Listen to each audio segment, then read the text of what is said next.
Buenas tardes. Primero que todo, muchas gracias por aceptar estar acá con nosotras.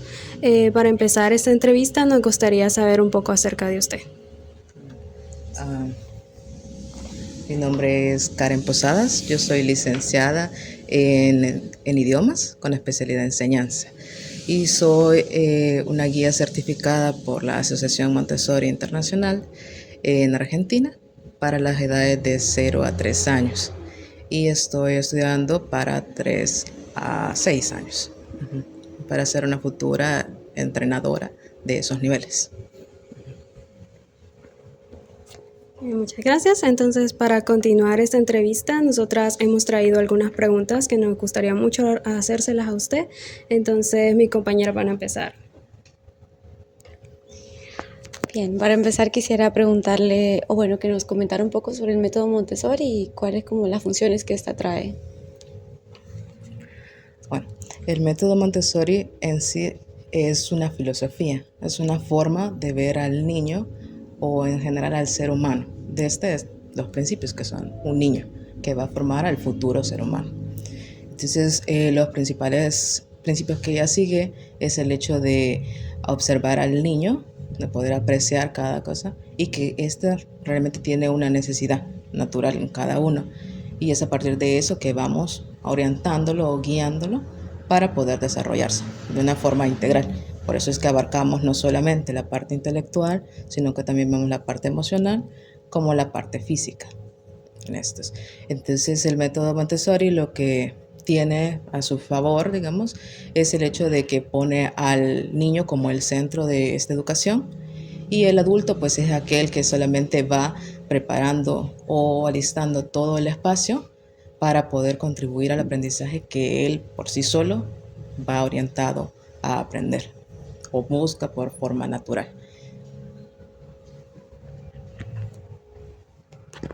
Mi pregunta es en cuanto al educador, ¿verdad? ¿Cuál cree usted que es el rol del educador en un aula con el método Montessori en comparación a una aula tradicional?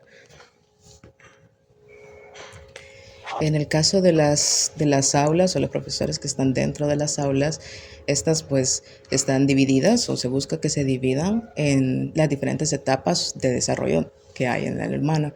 Entonces está las especialidades de acuerdo a eso.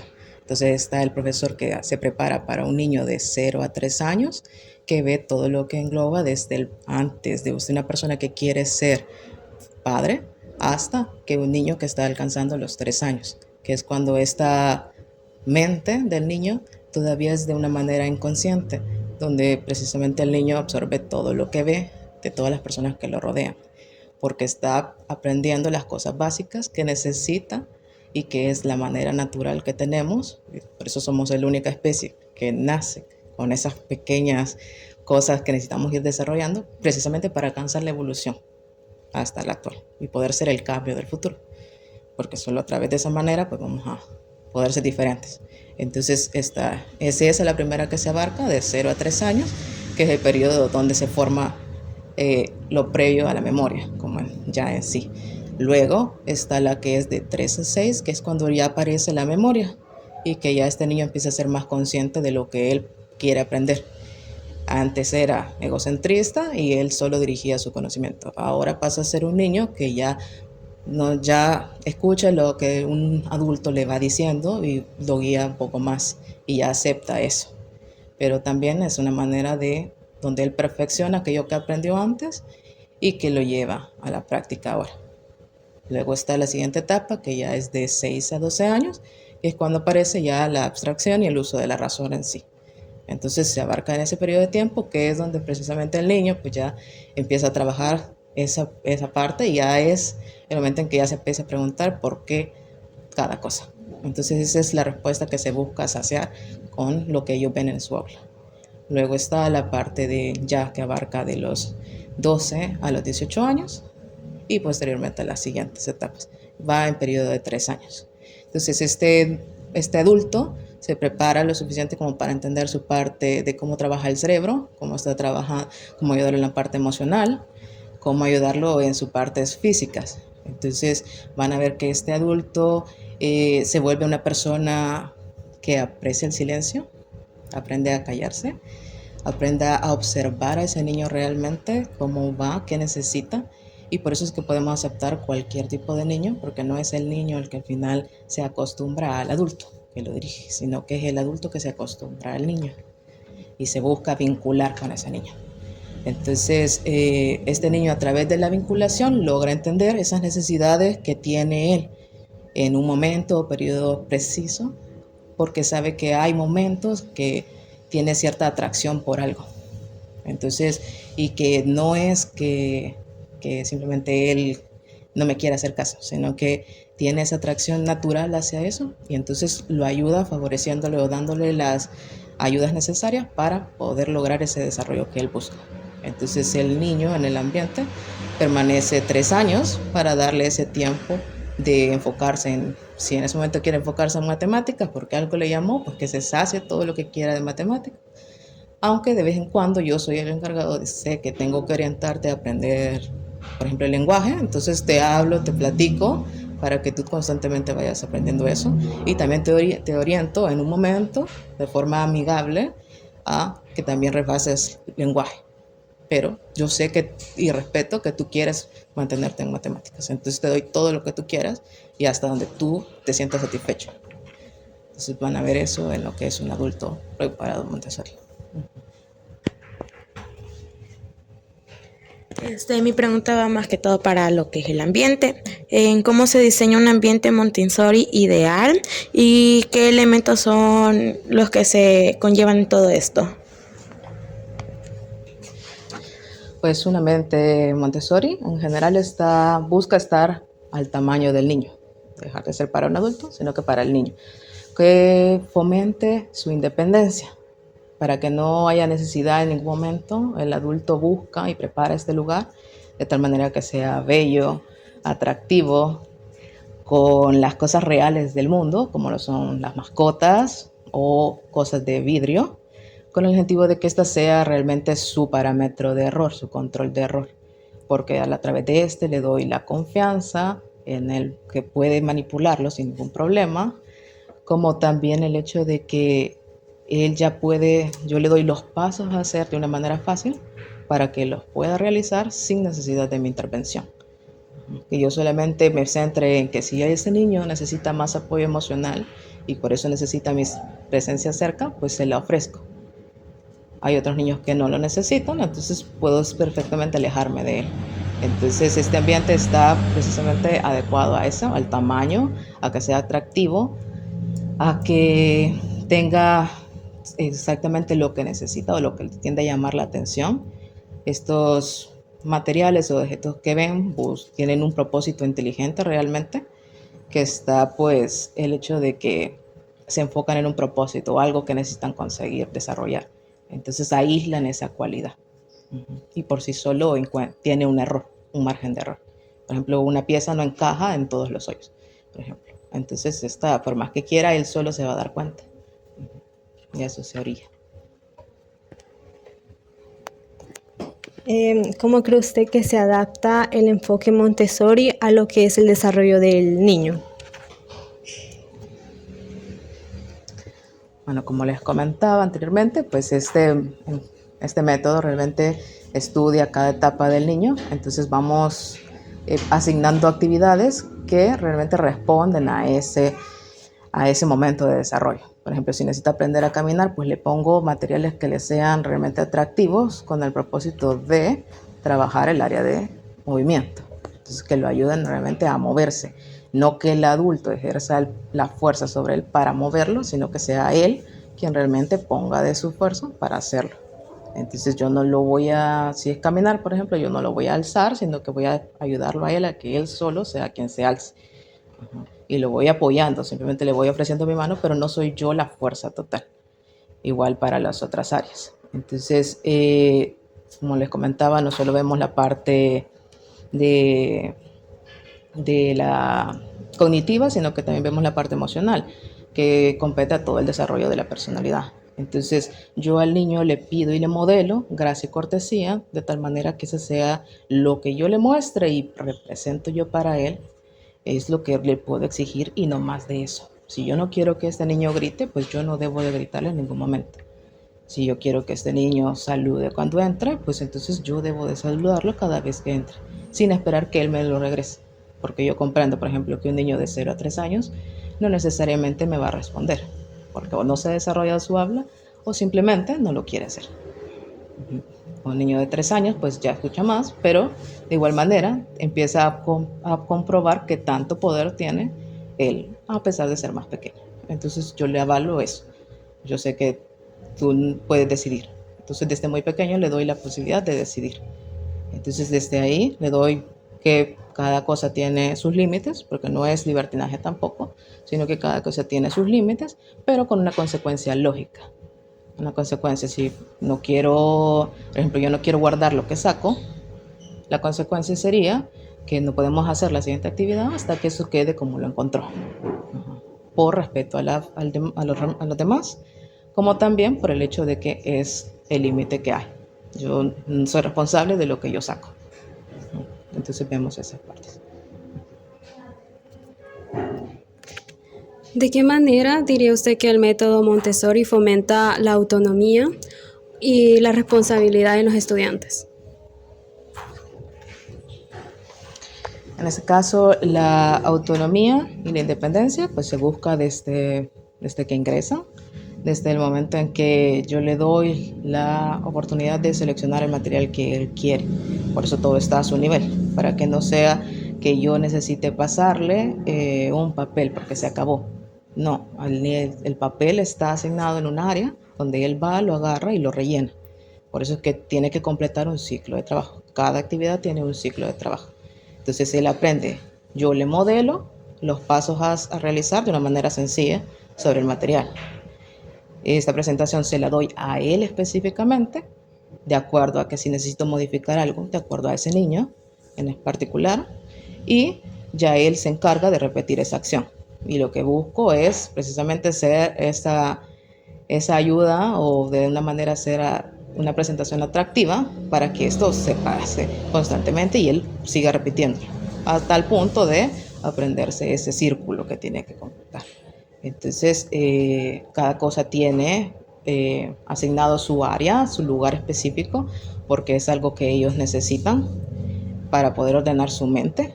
Entonces decimos mucho lo de el orden exterior ordena el orden interior, porque él necesita, o todo ser humano necesita orientarse. Entonces lo primero que hacemos cuando llegamos a un lugar es buscar algo que diga, bueno, ahí está el baño, por ejemplo. Entonces es lo que hacemos con el niño. Le nombramos todo donde está para que poco a poco se vaya acostumbrando y se oriente dónde está cada cosa, y entonces ya no necesite de mí. Poco a poco vaya necesitando menos de mí y entonces pueda llegar a ser independiente. Y esta es una autonomía que él adquiere, así como el autodisciplinarse, porque no soy yo quien se lo impone, sino que es él quien, por deseo de pertenecer a este lugar y por relacionarse con los compañeros y que sea aceptado, busco autodisciplinarme. Entonces, si yo quiero poder utilizar ese material de vidrio que no se me quiebre, que aprecio tanto, debo yo poder controlar mi movimiento. Y entonces así poder trabajar y que todos también reconozcan que soy una parte importante de este lugar. ¿Considera usted que el método Montessori se puede implementar en aquellos niños que tengan, por ejemplo, un déficit cognitivo, déficit de atención? ¿O cómo cambiaría, cómo se modificaría este método así, teniendo en cuenta su experiencia? El método en sí, como les comentaba, pues estudiamos tanto el cerebro como en sí la forma de enseñarse. El método en sí, ya desde el momento que entra un niño, pues respetamos la diversidad, porque no a todos los tratamos por igual, como lo es en la tradicional. Yo no evalúo realmente su desarrollo, sino que yo evalúo mi manera de haberle presentado un conocimiento, mi logro. Si ese niño no aprende algo, pues ¿cómo hago yo como adulto para que ese niño realmente lo aprenda? Yo no se lo exijo como lo hago en un examen y todos por igual van al mismo nivel. No, aquí se busca que, como les comentaba, que un niño, si está interesado en matemáticas, pues que logre lo que hasta donde él quiera aprender en matemáticas. Es muy normal ver a un niño de 4 años que ya pueda sumar, multiplicar o dividir en estos ambientes. porque para él es atractivo y en ese momento entonces fácilmente lo aprende de una manera sencilla hasta llegar a ese momento y no solamente reconoce el símbolo o la simbología que es el uno, se traza así, sino que conoce realmente la cantidad y por lógica llega a sumar esa cantidad. Entonces, nosotros cuando recibimos a un niño, pues lo recibimos sin prejuicios, sin estarlo teniendo ideas preconcebidas, sino que lo recibimos tal y como es. Conocemos que tiene ya una forma de comportarse, una costumbre o cultura de acuerdo a su familia, que es el primer patrón que tiene. Entonces, de esa manera se comporta y se va a relacionar al principio. Aquí lo que voy a hacer es mostrarle otra forma de relacionarse con otros seres humanos, que es la parte exterior, que la necesita entender ahora. Entonces, en base a eso, voy yo direccionándolo a cómo pertenecer en este ambiente. Como él necesita moverse más, le doy más actividades de movimiento. Que si necesita más apoyo, como les comentaba, emocional, pues me quedo más cerca de él. Si necesita un poco de contacto para atraer su atención, entonces se la doy mientras yo se la estoy presentando. Me centro más o me enfoco más en acercarme a él para que atraer su atención realmente. Como también, por ejemplo, yo no busco, por ejemplo, dan ternura. Ellos dan ternura naturalmente, pero no busco abrazarlo, sino que yo le tengo que pedir permiso a ese niño para poder abrazarlo si él quiere o dejar que él se acerque a mí si busca un abrazo. Entonces vamos respetando las diferentes etapas. En este caso, si ya es algo que necesita un poco más de apoyo, entonces en ese caso sí ya se solicita el apoyo o la colaboración de un especialista. Porque si bien estudiamos esta área, no somos especialistas para ciertas diversidades. Entonces sí podemos trabajar de la mano si también la familia contribuye a esto. Ahora que menciona lo de los padres, ¿cuál cree que sea el rol del padre aparte de traerlo acá al colegio y de llevar un seguimiento? Si en dado caso no se compromete, digamos, ¿cómo es que se puede orientar al padre de familia en este caso? Vaya, como nosotros con la relación con el padre en el método Montessori buscamos ser un triángulo de apoyo, de trabajo, donde trabajamos con el niño, el padre y el adulto que está dentro y el ambiente. Entonces siempre buscamos formar ese vínculo con él, de tal manera que le mostramos o le damos conocimiento para que él pueda comprender qué tan importantes son las acciones que él tiene sobre este niño, porque son las impresiones directas que tiene de lo que lo rodea. Entonces le explicamos realmente cómo está su cerebro, cómo se está desarrollando, cómo puede contribuir, le damos algunas propuestas para que él pueda trabajar en casa, cómo puede ir contribuyendo con lo que tiene en casa realmente. Cosas que no necesariamente, digamos, voy a transformar la casa a un espacio pequeño, pero sí darle el acceso a este lugar, porque él nació, pero él no tiene al final la culpa de ser más pequeño que el adulto. Entonces, pero yo le pido que se comporte bien y realmente, por ejemplo, le pido que no grite y yo grito. Entonces, pues lo orientamos a que si lo que realmente quiere o espera de este niño en un futuro, pues lo debe trabajar en los primeros años para que realmente no represente un esfuerzo para él, sino que sea algo natural y posteriormente lo haga de forma natural, o sea que ya nazca de él el hacerlo. Entonces trabajamos en esa parte, lo preparamos también al adulto, lo ayudamos a ser un observador realmente objetivo de la situación, que no simplemente porque vea al niño que está tirando todo, representa que está haciendo un desastre, sino que le orientamos a que observe un momento a ver si no es por algo que él anda probando o buscando satisfacer que lo está haciendo, sino que no venga de un solo el regaño, sino que pues haya otra manera amable realmente de ver o preguntarle qué es lo que anda haciendo. Porque aunque sea muy pequeño puede responder. Entonces precisamente le preparamos también al padre y lo orientamos a que pueda contribuir con nosotros. Si se le pide y se le asignan tareas para que vea que realmente él puede contribuir, que no es una parte simplemente que lo va a mandar aquí y aquí se va a educar. No, la educación viene de casa primero y después aquí.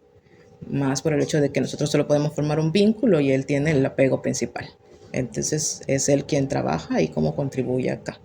Y yo respeto ciertas cosas que ellos pueden apreciar o que tienen como tradición en casa, y aquí pues existen otras. Entonces, pero también contribuyo y entiendo que estos niños pues son diferentes en algunas cosas. Muchas gracias. Ahora queremos pasar a mostrarle un caso de estudio y a partir de su conocimiento poder ver cómo podríamos resolver el caso. Vale, voy a presentar a continuación el caso de estudio. Y primero que todo le vamos a dar el contexto, que habla que en una escuela pública de El Salvador, las aulas cuentan con más de 35 estudiantes por clase. La dirección ha decidido explorar la implementación del método Montessori para mejorar la calidad educativa y fomentar un ambiente más participativo y autónomo. Y dice que entonces la situación. La escuela enfrenta desafíos significativos como el hacinamiento y la falta de recursos. Sin embargo, los docentes están comprometidos en buscar alternativas para integrar el enfoque Montessori en este contexto. Entonces vemos que los principales desafíos en este caso de estudio es el hacinamiento en las aulas, también los recursos limitados, que pues es común en las escuelas de acá del país. Y también nos vamos a enfocar en un contexto de parvularia o preparvularia. Y pues las estrategias que ya teníamos como propuestas en este caso serían las agrupaciones flexibles, es decir, dividir a los estudiantes en grupos más pequeños para actividades específicas. El uso de recursos locales, como se comentaba, ¿verdad? El poder darles cosas, no exactamente así todo miniatura, pero poder utilizar estos materiales como reciclados e implementarlos en esto, y la capacitación continua de los docentes que quieran involucrarse en esto del método Montessori. Ahora, como primera pregunta, sería que cuáles son las mejores prácticas para implementar el método Montessori en un aula con alta densidad de estudiantes. En el caso de Montessori sí busca una población amplia por el hecho de precisamente trabajar con diferentes personalidades en una comunidad. De hecho, lo que buscamos es ser menos adultos. Que sí sea un adulto el que, en este caso, como el que lidera todo el grupo, y otro que auxilia, pero auxilia no a los niños, auxilia a la docente. Entonces, en este caso, ¿por qué es tan amplio? Quizás lo ideal sería a veces hasta combinar edades. ¿Por qué? Porque el niño que es más grande, pues busca ayudar realmente al pequeño, y es ahí donde trabajan en conjunto para poder aprender. Entonces yo refuerzo aquel conocimiento que no recuerdo, no tengo tan fresco como lo tiene un niño que lo acaba de ver, porque tal vez es más pequeño y él lo recuerda con mayor precisión. Entonces eso es como lo que busca la metodología en sí. Si bien en nuestro país, digamos, en la educación tradicional no se pueden integrar edades, o no es común hacerlo, pero se puede de igual manera orillar a que el aprendizaje, no tal vez hacer grupos, porque de acuerdo a la edad el niño es más sociable o busca ese grupo, sino que realmente respetar como esas intereses que tiene el niño realmente. Entonces, pero lo que se podría fomentar es precisamente ayudar a ese niño a realizar la actividad por sí solo, a que si necesita más tiempo a diferencia del otro, pues hacerlo de esa manera, darle a uno la oportunidad de tomarse más tiempo para realizarlo, como ayudarle al que realmente tal vez no lo hace simplemente porque no tiene la habilidad o nunca lo había tenido una experiencia previa a esto. Entonces, si este niño no puede cortar, ¿cómo le voy a pedir que corte algo tan complejo como una flor, si realmente no puede ni cortar una línea recta? Entonces, mejor asignarle la misma actividad, no con el producto ya puesto o impuesto por mí, que es lo que yo quiero que vea, que dibuje una flor y yo le doy la flor que espero yo que dibuje, sino que dejarlo a él que dibuje esa flor según su conocimiento sobre las flores, porque para mí yo puedo dibujar un girasol y alguien dibujar una chasta, entonces no necesariamente el mismo concepto tenemos. Entonces de esa manera pueden ir trabajando ciertas cosas, por ejemplo, no esperar algo que todavía no está acorde a su edad, como lo es no salirse de una figura tan sencillo como eso. No todos según el desarrollo, no llegamos realmente a distinguir un patrón hasta los 6 años, 5 años. O sea, cada uno depende ahí cómo reconoce realmente una figura o la puede apreciar, la línea límite.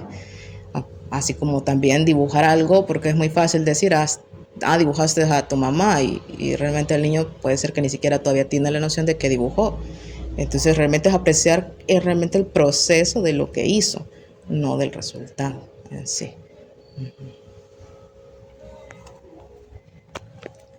En cuanto a los principios del método Montessori, ¿cómo podemos adaptar esos principios para maximizar los recursos limitados?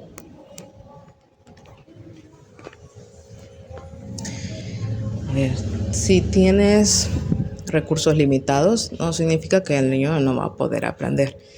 El método Montessori nació de una observación de llevar una cuchara y enseñarle un concepto de cóncavo y convexo, de un cuadro, de una pintura, de enseñarle el fondo o las líneas que competen a lo que forma un cuadro. Entonces, realmente el método no es realmente el qué tantos materiales dispongo, sino que es qué tan preparado está el adulto o qué tan dispuesto está este adulto a seguir a ese niño, a qué es lo que busca en ese momento. Los niños, si uno les cuenta bueno, puede parecer que no me entiende si yo le empiezo a contar que cómo funciona una tubería de agua, por ejemplo. Pero si uno se lo cuenta de una manera atractiva, va causando suspenso y le va intentando hacer de la manera más visible o atractiva la realidad, entonces él se siente realmente fascinado o cautivado por ese aprendizaje. Simplemente lo único que debes hacer es regular que, digamos, un niño más pequeño necesita una frase más precisa. El niño un poquito más grande ya lo puedes ampliar más, y el vocabulario no se limita realmente, sino que el vocabulario que busca aprender realmente es ilimitado. Está limitado realmente por el adulto. Entonces, si yo quiero que el niño se aprenda las partes del cuerpo, pues le pongo una canción que incluya las partes del cuerpo, por ejemplo, porque el niño pequeño necesita experimentar sensorialmente, tener experiencia real. El niño más grande ya puede empezar a distinguir la realidad, entonces ya puedo entrar a la fantasía o al hecho de partir un objeto porque ya entiendo que se puede dividir, pero un niño pequeño no. Entonces, sencillamente puedo trabajar con cuentos, lo que él busca es la relación con un adulto realmente. Entonces, si yo me pongo a contarles cuentos sobre lo que estamos viendo, si es el tema de la patria, pues le empiezo a contar cosas de la patria, cómo se ve, lo puedo sacar a algún lugar, al jardín, por ejemplo, y ese día, entonces esa es mi actividad, y le muestro o esperamos a ver si aparece, qué pájaro aparece. Entonces yo previamente he buscado tipos de pájaros que acostumbran a pasar por estas zonas, entonces ya es de eso lo que le platico. Que si yo quiero que aprenda a lavarse las manos, todos los hábitos de higiene, pues entonces lo llevo y lo orillo a esa actividad. Pero no es una actividad que solo se muestra esa vez, sino que se muestra constantemente para que ese aprendizaje se mantenga. Si no, pues no funciona. Entonces, para que la memoria se dé, entonces tiene que ser repetitivo y constante. Entonces, si yo le mostré lavarse las manos, como tiene que ser, que se tiene que tallar las palmas, que se tiene que tallar el dorso, la muñeca, los dedos, las uñas, entonces siempre tengo que respetar eso que le mostré, para que él realmente se acuerde cómo lo hace. Entonces, realmente no es en sí, es tan fundamental que tanto material dispongo, sino que qué tanta disposición está el adulto para darle ese aprendizaje, porque lo que buscan es la creatividad, fomentarla a través de ustedes para que esos niños sean más creativos aún que ustedes.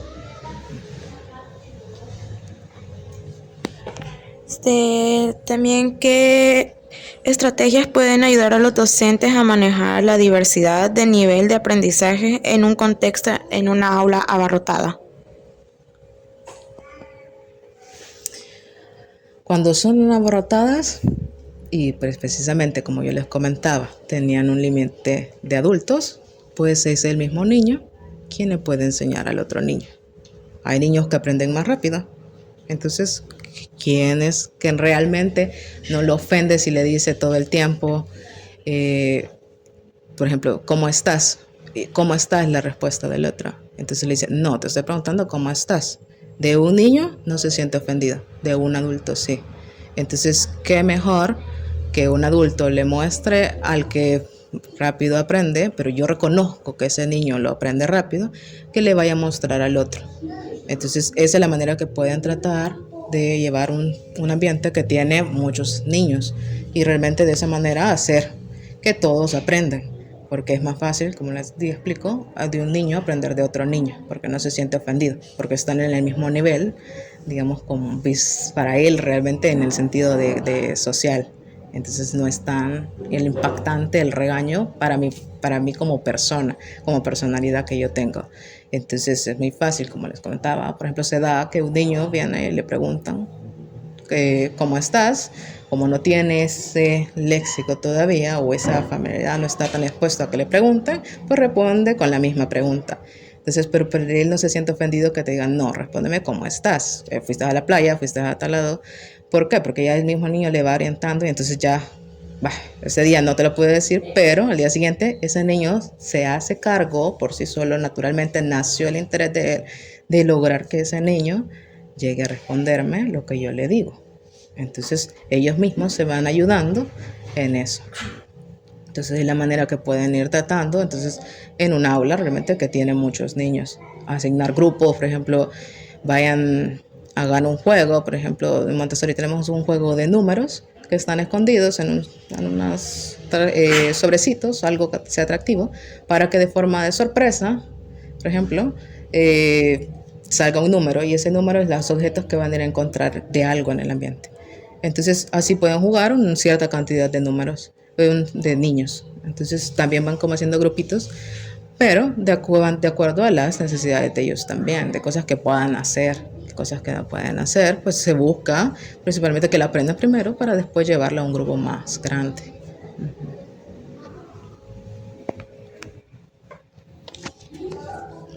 ¿Cómo se puede fomentar un ambiente de colaboración entre los estudiantes con un espacio tan limitado? De colaboración.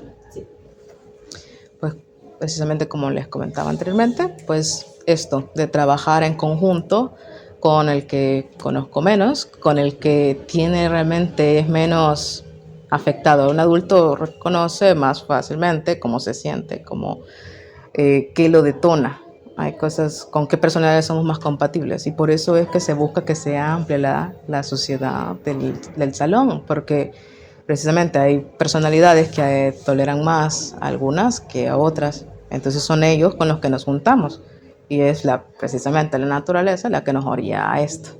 Entonces es ahí donde pues al haber más diversidad se pueden juntar niños que son más compatibles que otros. Entonces aprovechas esa atracción por permanecer a esta afinidad hacia la otra persona, entonces lo ayudas a que, bueno, este niño ya se puede tal cosa, entonces que ayude al otro a hacerlo. Entonces de esa manera se van colaborando, que si están trabajando a cortar y ya terminó uno, pues que vaya a buscar a ayudarle al otro, que él también aprenda, aunque no sea tan afín a ese niño, pero encuentro la manera y entonces empiezo a trabajar también una parte cognitiva, que es el razonamiento, el hecho de aprender a buscar otra solución al problema. Entonces también ahí voy trabajando y viendo, calculando qué tengo que hacer o qué puedo hacer yo para ayudar a esta persona. Y parte de lo que busca realmente el desarrollo humano es cumplir una tarea, como lo llamaba María Montessori, una tarea cósmica, algo a donde yo pertenezco, a que soy bueno. Entonces ahí van a ver al niño que destaca y es natural enseñar, entonces se le es más fácil y busca constantemente eso de ayudar. Entonces eso es como lo pueden ir trabajando. Por eso es más fácil quitar el rol del adulto como el centro y poner al niño como el centro, porque entre ellos se entienden más fácil que un adulto que ya olvidó o ignora qué era ser un niño. Porque no es que no tenga la misma habilidad que un adulto, sino que simplemente tiene ciertas limitantes naturales para permitir la evolución. Entonces, por eso es que se tardan más tiempo en hablar para poder adquirir otro léxico y adaptarse a tantos idiomas necesite. Entonces, eso es lo que pueden ir buscando, trabajar en las aulas para poder ayudar la colaboración entre todos y darles los recursos. Pues si no se les da los recursos, digamos, si yo quiero que peguen, pero no tienen ni un pegamento donde conseguirlo, ni un frasco suficiente para, por lo menos, un grupito, si hay 6 grupos, por lo menos cada grupo tenga su frasco y que aprendan realmente a que, por ejemplo, tiene que pararse uno a ir a traerlo o esperar el turno. Pero son límites que se tienen que establecer en un principio, porque pues todos nos regimos por base de límites. Si los comprendo desde un inicio y le doy secuencia, entonces es fácil saber llevar ese límite. Ok. De acuerdo al caso que nosotros presentamos, ¿cuáles diría usted que son las dificultades las posibles dificultades que los docentes podrían verse o enfrentarse al momento de tener esta nueva metodología? Es decir, aquí hablamos de que eran maestros o profesores que venían trabajando con el método, el que normalmente se lleva, ¿verdad?, en las escuelas. Entonces, ahora al adaptarse a este nuevo método, ¿cuáles diría usted que son las mayores amenazas o las que se podía enfrentar? Bueno, digamos que el impedimento como principal, que el lugar o la institución no quiera optar por cambiar a esta metodología. Segundo, el hecho de que el adulto no tiene el conocimiento suficiente para poder implementar esto. Si bien Montessori necesita una acreditación pues, para comprender todo esto, donde realmente se prepara para llevar a cabo esto, puede realmente, pues el mismo deseo de querer pues algo diferente, lo puede llevar a, pues por lo menos asemejar algo a lo que espero de Montessori. Entonces, el hecho de informarse es lo que lo va a ayudar realmente. Entonces, necesita informarse, entonces necesita prepararse para esto. Y prepararse no solamente en conocimiento, sino que también personalmente. Necesita él saber qué lo detona, qué no, qué cosas le gustan hacer, qué cosas no, por qué no me gusta hacerlo. Entonces necesita conocerse a él primero. Necesita ver cómo y ser creativo de cómo las cosas que yo tengo o dispongo las podría poner en práctica y experimentarlo para ver si funciona. Y saber y reconocer que tal vez lo que plantea no funcione. Entonces, si veo que no lo toman o no lo usan como yo espero, pues no es culpa del niño, es culpa mía. Entonces, ¿cómo lo corrijo? Ponerme a su nivel. Si necesito, por ejemplo, si lo que quiero es ponerle en acceso las cosas, pues ponerse él en posición del niño, a ponerse a su altura y ver si es capaz realmente de alcanzar las cosas que yo le estoy pidiendo que alcance. Entonces, o si yo quiero que se siente, pero un niño no se puede sentar tanto tiempo, entonces, ¿qué actividad podría ir haciendo para transicionar una actividad de otra que también fomente el desarrollo de este niño, o sea, lo natural en ellos? Por eso la propuesta actual del gobierno es un poco el hecho de jugar aprendiendo. Pero claro, sin olvidar que el jugar aprendiendo no quiere decir que jugar es no aprender. De hecho, el niño que no, entre un material con propósito y un juguete, el niño va a elegir siempre un material con propósito. Un juguete no le llama la atención, porque un juguete tiene una satisfacción momentánea. Un material que tiene un propósito realmente tiene a la larga un conocimiento que lo va saciando y lo va llevando más. Entonces, que despierta en él realmente la curiosidad y el interés. En un juguete, no. Llega hasta donde me entretengo y ya. Entonces, el adulto debe comprender eso, buscar qué cosas puedo hacer, qué cosas de las que yo dispongo puedo hacer. Si el niño aprecia tanto a ese adulto que está enfrente, porque es su modelo, lo que él aspira a hacer por lo menos, pues entonces, ¿qué puedo hacer yo como adulto para modelarle esto? Y entonces, por eso es lo más o lo principal que tiene que hacer es trabajar él mismo. Y pues ya después, pues ver las cosas, las condiciones en las que él pues está y poder trabajar con lo que tiene.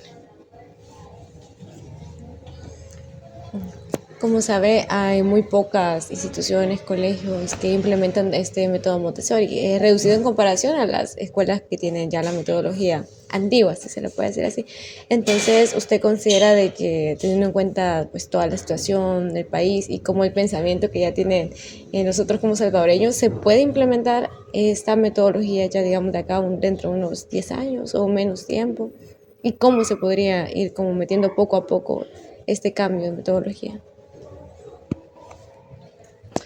Pues en relación a en el futuro, pues Montessori ya tiene años de existir, pero no solamente está a disposición de los docentes hacerlo, sino que realmente de a quienes le pertenece la institución, como también por parte del gobierno o del país en sí.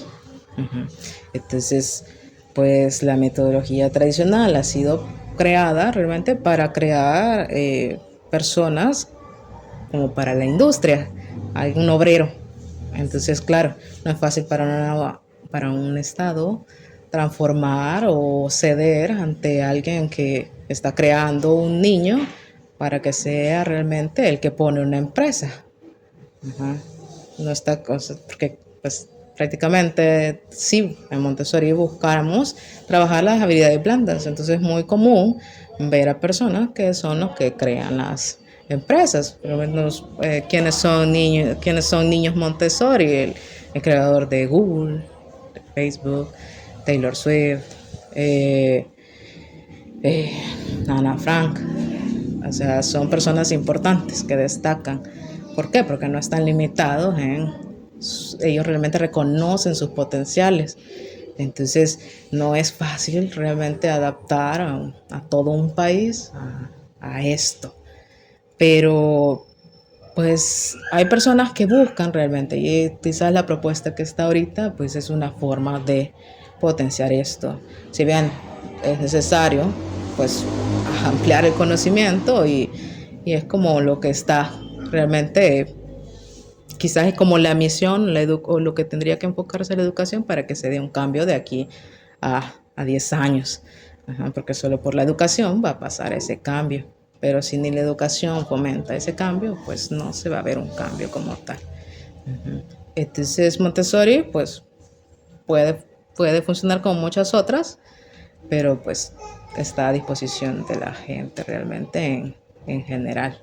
Entonces lo único que puede hacer es como buscar cambiarlo, pues toda la sociedad, o por lo menos un porcentaje pequeño, empezar a ver otra posibilidad de enseñanza y de comprensión hacia el humano para poder dar ese cambio. Bueno, pues muchísimas gracias por toda la entrevista, ha sido de gran conocimiento para nosotras y nos llevamos ya ese aprendizaje y pues muchísimas gracias por todo.